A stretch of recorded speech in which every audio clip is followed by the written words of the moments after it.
What's up, guys? This is Coach Grant with First Down Training, and today we're going to be talking about the difference between starting wide receivers and backup wide receivers. So we're going to give you guys some tips to help you get more play time as a wide receiver. Let's get started.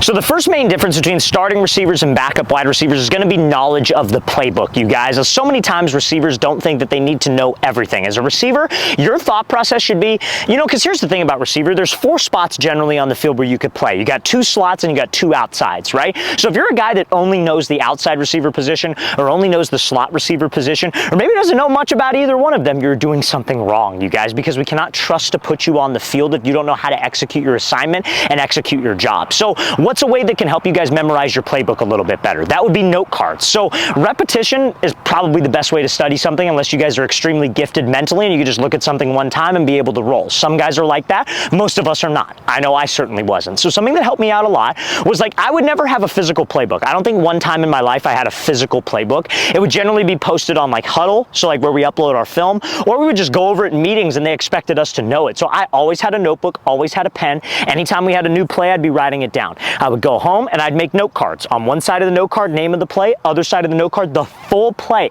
Everybody's job, especially as a receiver. Know what every single receiver is running so you can be interchangeable. You're not that guy that can just only play outside, and then if we need a slot, we can't put you on the field. So making those note cards, repping it out, studying over time will get you better knowledge of your playbook and will ultimately get you more play time or set you up for more play time. Now, fellas, before we get into the rest of this video, if you are a wide receiver or quarterback watching this and you would like to train with myself and my staff of coaches, we are traveling out to 15 different cities across the entire U.S. for 2-day-long QB and wide receiver training camps this year, fellas. So guys, if you go to that very first link in the description below, that's where you can sign up and get all the information, know where we're going to, know what to expect at the camps, and how the whole thing will roll. Our next 3 camps are going to be in San Francisco, California, Orlando, Florida, and Phoenix, Arizona. Those camps are almost completely sold out, you guys, and we will have to start turning people away and adding you to a wait list. So make sure you take advantage of the fact that we have spots now, because those will be gone by the end of the week. Then we'll be heading out to Columbia, South Carolina, Seattle, Washington, Oklahoma City, Oklahoma, Nashville, Tennessee, Milwaukee, Wisconsin, Austin, Texas,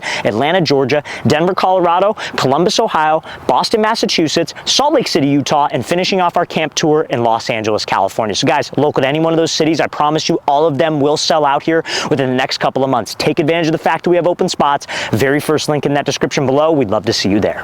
Now, the next big difference between starting wide receivers and backup wide receivers is when they face press coverage, starters have a plan, backups don't have a plan. So a plan is something that you determine through film study and training in the offseason with the releases that you like versus different press coverage looks. So what a backup receiver will do is he'll walk up to the line, inside shade press, and let's say, keep it simple, he has to run a fade. They'll be like, okay, do I use this release? Do I use this release? Set, go, ball snapped, or they just panic and take off and run.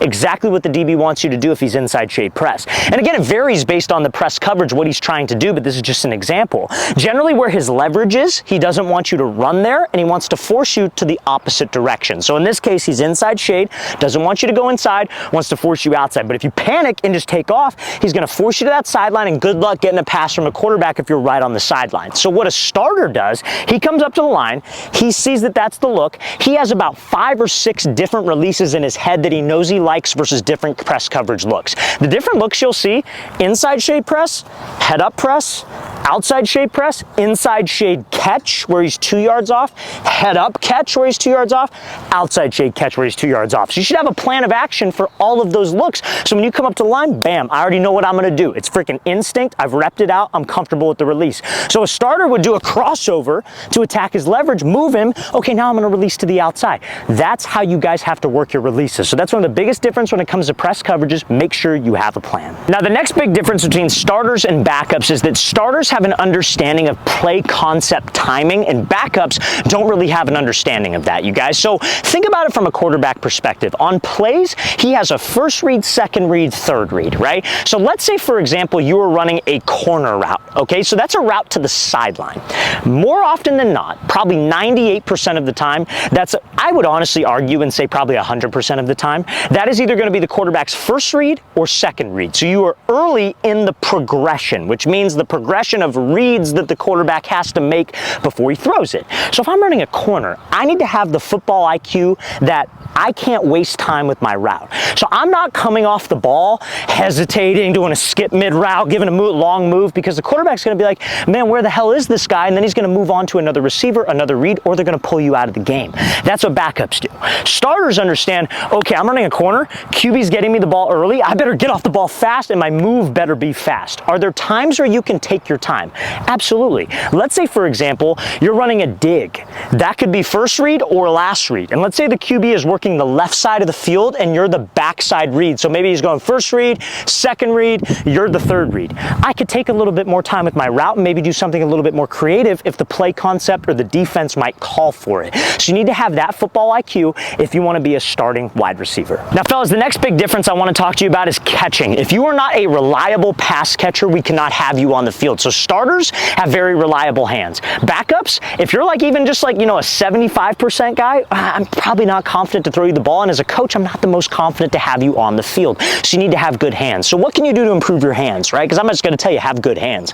You need to work on your hand-eye coordination and your grip strength. So if there's a time where you could go out with a quarterback and catch, do it. After practice, catch from him. Before practice, catch from him. He has a quarterback coach on the weekends that he goes to. Hey man, can I go with you? Because chances are it's probably a group session and you're going to end up catching for him, plus a bunch of other quarterbacks, and that's just more reps to work on your game. Having a strong grip, fingertip push-ups, pull-ups, holding two weights and doing a farmer's carry, anything that gets your grip stronger will help you be a more consistent pass catcher. And if you don't have a quarterback throw to you, maybe don't work on your grip strength that often, do some tennis ball drills. Guys, tennis balls are like, what, freaking $1, maybe less?